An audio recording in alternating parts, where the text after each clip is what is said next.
This is not a skin condition, but it is a condition nevertheless, which I have had, or rather developed, since 2013. It grew during a relationship in which I wasn't particularly feeling honest or very good in myself.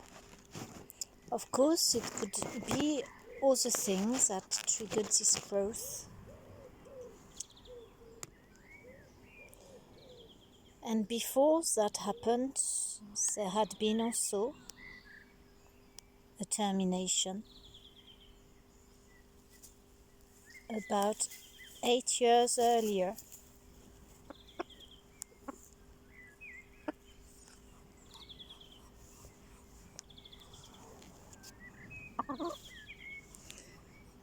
And also a history of sexual abuse, as well as sexual grooming when I was a child and a teenager.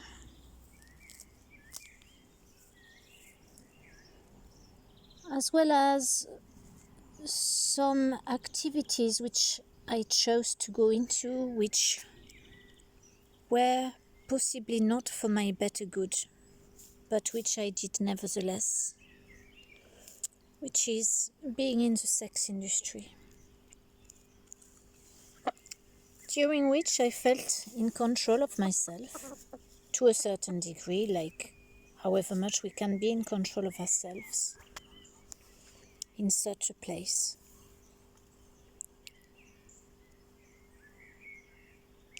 Why this grew? It could also have other reasons. Something to do with my family, perhaps, with whom I didn't feel I could speak up, or I could only feel uncomfortable around most of them, which is why I chose not to grow up with them as an adult.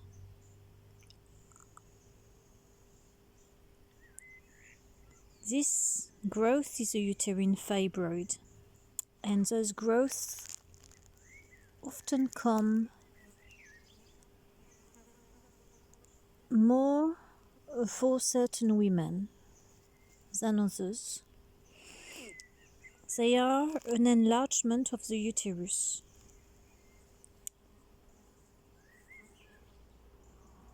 The uterus grows extra cells and keeps adding cells. The medical field says it is because of estrogen dominance. So I looked into estrogen, how to control estrogen. So I looked into liver detoxing. I did many liver flushes as instructed by Andreas. I did look into taking plants which replace hormones. This is herbal medicine, as in herbal teas. I went into looking into enzymes which eat up dead scar tissue. Well, scar tissue isn't dead, but things like papaya enzyme, and something from the silkworm is often sold as a mixture to shrink the fibroids. What else did I do and try? So many things, I can't even remember them. There's obviously the things like acupressure on the hands, massage around the wrists, which is where the points for uterus, vagina, and ovaries are. Same for the men.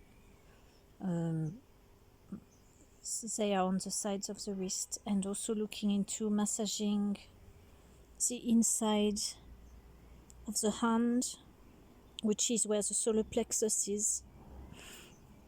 I have done so many things for this. I have had many sessions of healing, psychotherapy, because I thought it was emotional in some way. I've looked into how much can I tell you I looked into? I took everything which didn't come from pharmaceutical industries, only because I do not trust them. And this is a personal choice. It doesn't mean that it doesn't work for some. But I knew it would heal one day. And I still know that it will. It will go back to its state of pre-growth. There is so much to say about this growth, but most of all is it stopped oddly my periods being painful. It's around its growth that I stopped being in medium to heavy pains for was it the first day or the day before of my period? I can't even remember, it's so long ago. But my periods, as it grew, were very heavy for a while. For what, a year, 2 years, 3 years, 4 years? Well, quite a few years. They were a lot heavier. And one thing also which happened, because it started, and one morning I discovered it in bed, and I felt a lump around that size in my belly. I was horrified and terrified because I thought it was cancer. So I went to the doctors, thinking I would hear the horrible verdict. And he said, after doing a scan, he said, it's only a fibroid. If it causes you any problems, come back and see me. But if it doesn't, just leave it. I did like to hear that. And I remembered at the time of the termination that they did say, which I had forgotten, they did say there was a growth in there which was about 1 centimeter large, so about like the little fingernail. And they said it is a fibroid, nothing to worry about. But they didn't say anymore, and I didn't worry. Once I knew the verdict was just a fibroid, this is when I did my best to help my body to shrink it, to look into the emotional causes of it, possible causes. Everything I could do then I did, slowly over the years. I've even done castor oil packs. Nothing at all from that. What have I done? I've done even further detoxing of the body with something called camber, which is a frog extract, a poisoned frog, which is done through the skin by burning the skin very lightly and then applying the poison of the frog. And it induces vomiting and the runs until the body is empty of anything in the digestive system. I did that 3 times. Again, nothing happened. No reduction. This really was a mystery. And it is still a mystery today. But I think I have accepted that the reason why it is still there is I am possibly terrified of birth, giving birth, and being pregnant, and having complications from it. And to have something that size, because the last time I had it scanned rather, before COVID started, 4 years ago, into maybe a bit more, no more than that, maybe. I can't quite remember when it was. It was definitely before COVID, so it was 6 years ago. It was 15 to 16 centimeters. They couldn't really tell me. They did have it MRI scanned before, but they didn't properly tell me the results of that. And of course, when asked again, the scans were not available. My papers, the doctor, I don't know if he has them or he can't be bothered to look through them, but he didn't really tell me anything except it was so compacted in my abdomen that if I did an operation to have a hysterectomy and remove the uterus, it would be quite difficult.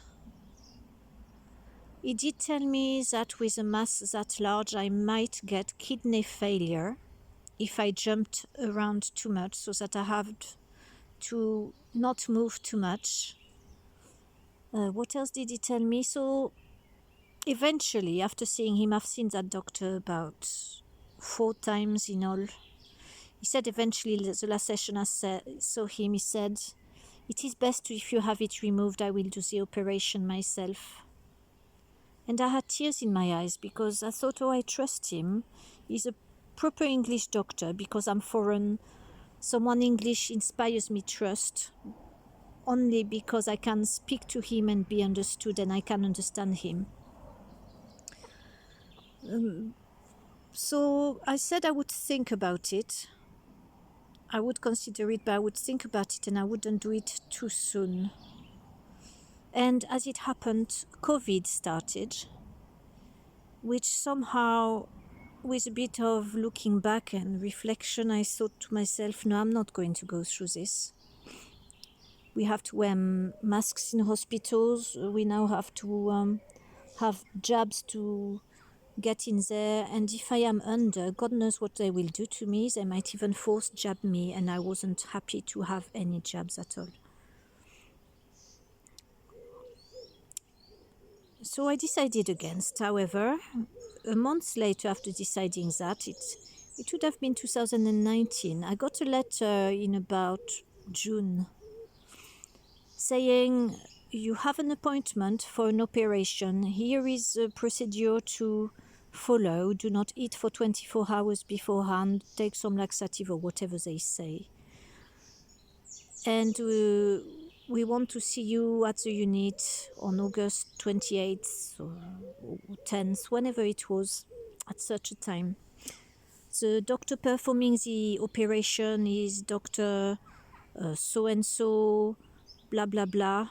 Someone with an Indian name, with a complicated name, with a lot of letters. It could be Indian, or I think he was Indian. It sounded like he was. So that letter frightened me a bit, because I had not agreed to an operation. I did not think I was getting kidney failure, because there was nothing wrong with my urine flow or the urine quality, nor with the kidneys, other than being stressed, which is probably from the adrenals above the kidneys. There was nothing wrong with my kidneys. I didn't want to have it removed. I wanted it to heal. So I got angry. That letter really annoyed me. I replied to the letter and said that I hadn't asked for an operation, and that Dr. Smith, because that was the English doctor's name, had said that it was him doing the operation, and I did not agree to have the operation done by someone else. The response that came by letter was very cold, short, and slightly harsh. The doctor in question, with that foreign name wherever he was from, said to me it wasn't a way to respond, and that if I decided to do it like this and put my health in danger, it was my choice, and that they would stop seeing me at the hospital, and if I wanted to see any gynecologist at the hospital again, I would have to contact my GP, so to start the whole process of having me registered at the local hospital for them to look at it. And from the tone of his letter, without being overly rude, I thought to myself, good riddance. I certainly didn't want to be operated by a man who speaks like that. Because one thing Dr. Smith had told me at the time of offering me the operation, of having everything taken out, as well as saying, we will try to keep your cervix, but we can't be sure. We'll try to leave the ovaries, but we can't be sure either. It's so dense in there. So the thing that I was going to say, which I've nearly forgotten, about Dr. Smith. Oh no, I've lost my train of thought. What a pity. I was going to say something else. I was glad that I didn't go ahead with it, because punctures of the intestines can often happen, and Dr. Smith did say that because it was difficult to access in there due to the mass and the compression, that it might be a longer operation. There was something else I needed to say which was relevant. I might remember it later on. And it's quite difficult to see from the angle of the video here. So this was then 2019, and the more I thought about it in the future after that, the more I thought, thank God I've not had it done. I really wouldn't trust them not to jab me in there. Really wouldn't trust them at all. So this has been it since. One thing that had made a difference, perhaps with the period pain, no, not with the period pain because that had gone, with the period flow, which was very important, like voluminous, is I did take homeopathy when I was doing some study up north, the north in England. And the homeopath had given me a couple of remedies. At the time, I had stopped seeing a classical homeopath whom I used to see in my early 20s when I first arrived in England. And I followed her advice. Of course, following different diets. I've not even said about the diets. I tried everything. And she gave me something specifically for fibroids, and obviously using some of my symptoms, I suppose. And she was very surprised at the fact that the remedy did nothing to shrink the fibroid growth. So after a couple of sessions with her, she was also a professor at one of the homeopathy schools, or a director, someone really reputed. I can't remember her name. I don't think I would remember even if I saw it written. But it surprised me also that it didn't do anything. She was expecting it to shrink. She said she'd seen many fibroids reduced from homeopathy treatment. So I left it. I left it as in, I carried on doing healing on it with my hands. I carried on taking things like cannabis, which is something I had tried, because apparently it helps very much with all sorts of growth. It can reduce cancer very strongly. But again, that didn't work. Nothing happened. But taking the cannabis helped me understand myself better, and according to a healer I did see, said, you are holding back your thoughts in your womb. When you learn to tell people what you feel about them and yourself, and when you are being more honest with the world around you, your fibroid will be a lot smaller. He also said there was a link within the fibroid to the partner I was with at the time. There was also a toxicity of lead and mercury, which he helped remove because he can do that apparently. And I did feel a lot better after seeing him, but there was still no shrinking of my uterus. I am there today. I am 46 next month, well, in a few weeks. 46 is the age my mother gave birth to me. So at the time I am speaking now, my mother, 46 years ago, or 45 years ago, well, no, 40, well, whatever, 46, because, no, 45. Anyway, she would have been carrying me in her womb. So it is a drastic time for me at the moment, where I am doing a lot of inner searching about how I feel about childbirth, how I feel about being a woman, or at least having a woman's body, because I am not this body. I am the consciousness and the mixture between the soul, spirit, and everything else, as well as a physical body. And I look forward to July, when this, something in me, will remember the time my mother was, the age she was. I believe we do. The body knows so much that we don't know. And it is perhaps a time for me to get to think about menopause.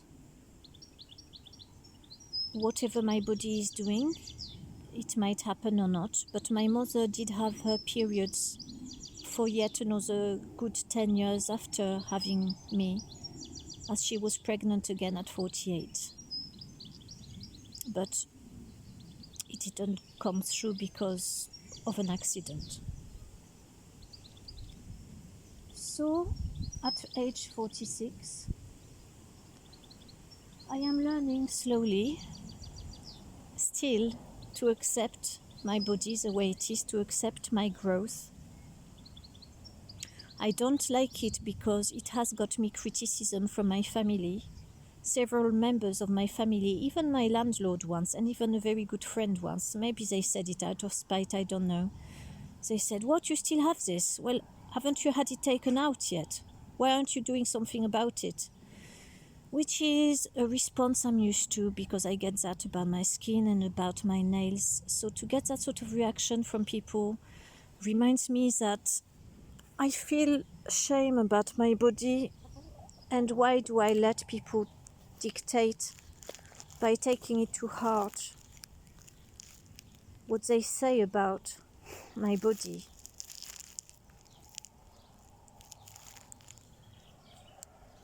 I don't know. But it is something that's significant, as well as the way I feel as a woman.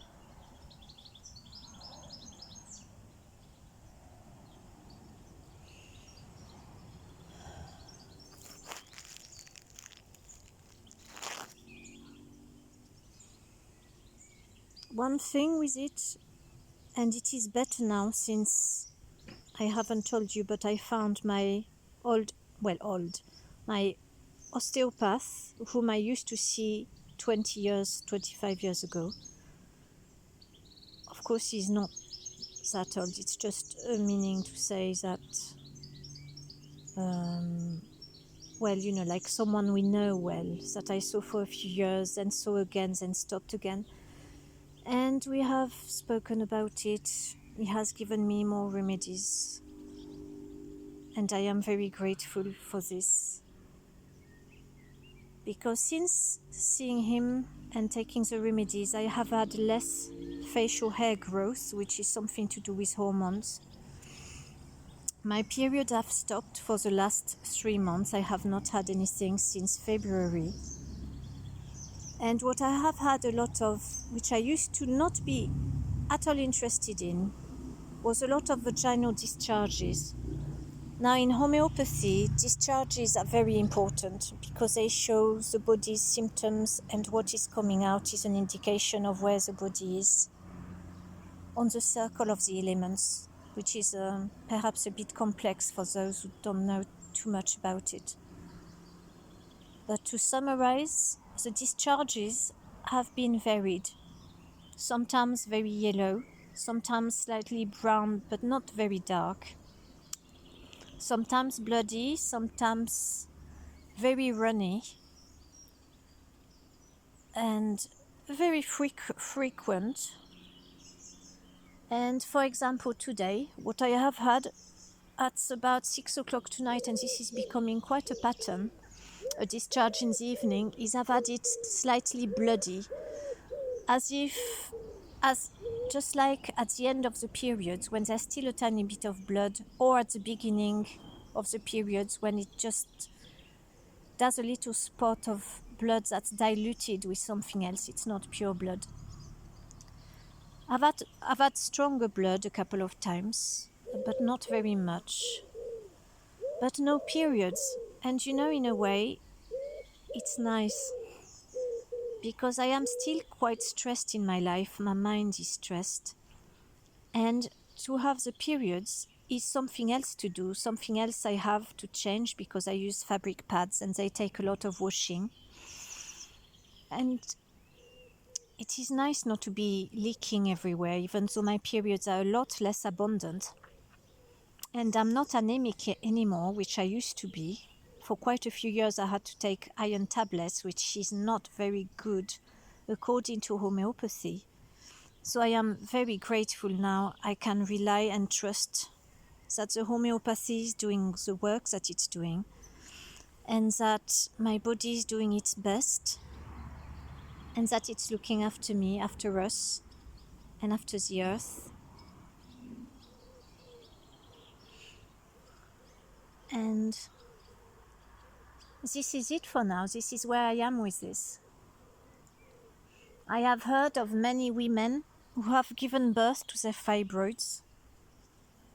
One even described it as a slab of liver, giving birth to a slab of liver. It was very interesting to hear her. And I've had others telling me that also. I've also met women who have had hysterectomies from fibroids about that size, even though the doctor told me that it was very rare to have such a large fibroid. And those women, one has a very bent back. She's a beautiful lady, but she really doesn't stand straight. And there is a tendency with such a weight for so long for us to bend our backs. The other lady was quite a large lady, a little bit overweight. She had the operation done, but they pierced her intestines while doing the operation, and as a result she suffered an infection, which kept her in hospital for a few weeks afterwards, battling for her life, by what I understood, and it took a long time for her to recover.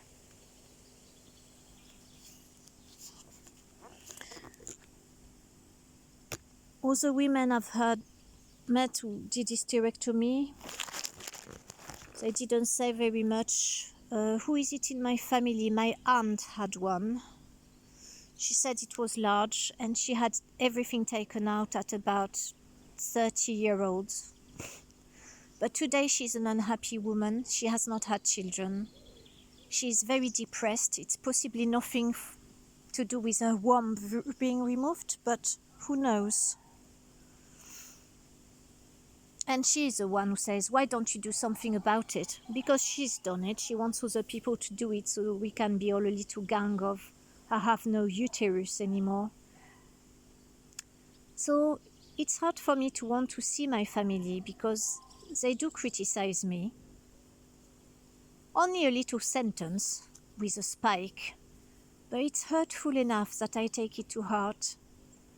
And I feel they don't appreciate me. Why should I bother seeing them? I'll stay over here where I'm having plenty of fun and some good times. But this is it really. I am at an age where maybe the menopause will come in whenever it is, a few years or a few months, a few weeks, who knows. I have had no hot flushes, even though I have felt a bit hot during the last remedy at times, but I wasn't sure.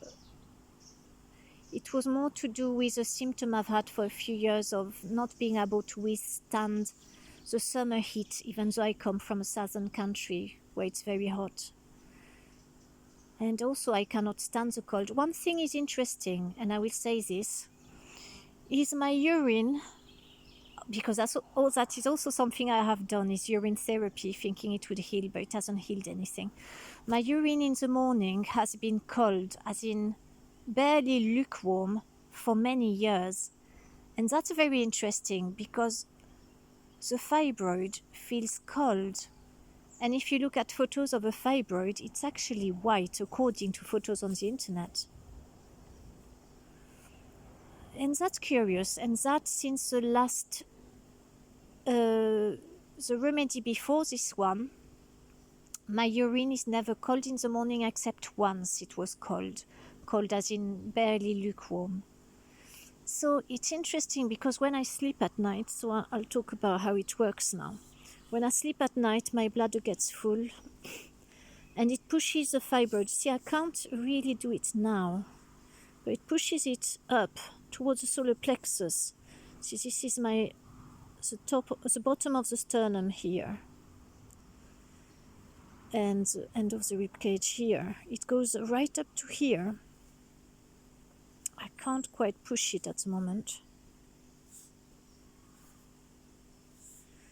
See how large it is? It's like a large melon.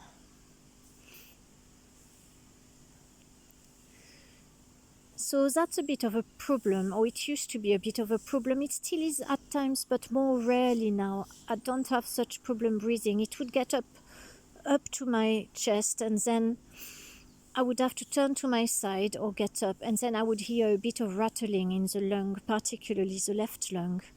And that is very rare now as well, the rattling, which is good. And also one thing I haven't said is at the beginning when it grew, for the first few years, or maybe first few years, I had to pee all the time. And that was a problem because I thought I would be near to incontinent for the rest of my life. Not incontinent, but having to pee and hardly anything comes out. But it's just because the bladder got full and the uterus pressed on the bladder, it gave me a sensation of needing to go. So that has stopped. The body somehow, with what I did, managed to adapt, and it stopped pressing on this. Maybe it just did it on its own and it didn't need anything of the therapies that I did. But I was joyful about that because other than losing a lot of blood, I had no pain at all. This has caused me no pain. It has removed the pain from periods. It's been a wonderful growth. I'm very grateful of the way it looked, the way it behaved rather. The way it looks, well, that's still a bit of an issue as I described earlier. Well, I didn't describe very much, but when people meet me, they say excitedly, "Are you pregnant? Are you expecting?"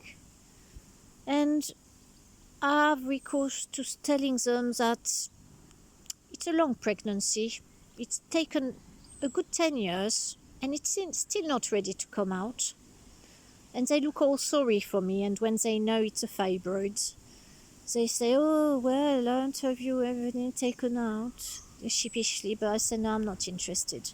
I'll keep it, and if I must die with it, so be it. I'm happier having my uterus." Because one thing is, when we remove the uterus, it is a muscle after all. We lose some of the pelvic floor. Is it the pelvic floor? The pelvic floor will become really weak. It's not just that, we lose some of the tone of, like being able to carry weights, lift weights. I can carry quite heavy weights. I've worked in a shop where I was carrying 25 kilo bags at times, but not very far, but still nevertheless I have plenty of strength. But one thing or two things is, if ever I get unhappy enough to develop a cough, I have to get rid of it and not allow it to develop, because the coughing, and that is odd because carrying weight does not do that, but coughing will, if I do it for more than a day, it will start doing something to the muscles in the belly. And last Christmas, I didn't get the flu, the old COVID flu, but I did get a flu. Was it last Christmas or the Christmas before? No, last Christmas. And because I was very, very tired from my work, as it's an extremely busy period, I wasn't able to do what I would normally do, is rest. And also I wasn't able to do what I would normally do for when I get a flu, is to take colloidal silver, bees propolis, and a herbal tea with thyme, sage and rosemary with a lot of honey, ginger, because I was on homeopathic remedy, and we cannot, with this type of homeopathy, we cannot take anything that's medicinal, or otherwise it will change the symptoms and it might even bury the issue further. So I started coughing, and that was a great problem. So when I started feeling that muscle going, I thought I cannot afford to cough any longer. So what I did is what I've done also when the herbal things haven't worked, which they have mostly worked, is started doing a lot of very slow breathing, conscious breathing. I stopped everything I was doing. This was important. I couldn't afford to develop a hernia or anything like that. So the breathing, conscious breathing, going to bed very early, caring for myself with kindness and compassion, stopped the coughing. So the next day I wasn't coughing so much. And the cough went, so I never got the proper flu, didn't get a long coughing. We can stop the coughing if we are conscious, but what it takes is when it starts tickling, we have to either push it with the throat, push the mucus out, because coughing is to expel mucus as far as I understand it. The body doesn't want this mucus, it's cleansing its lungs from the toxins and the dead cells, so we must spit. Spit, always spit when you get a beginning of cough. Spit it, don't care about whatever everybody else says. If they say you're just being rude, tell them to bugger off, because it's your health, and it's, if they want to put you down, well, they're just going to do it anyway using any other thing. So don't let them. You must expel that phlegm, spit it in a tissue, just keep spitting. And that helps the coughing not develop so fast as well.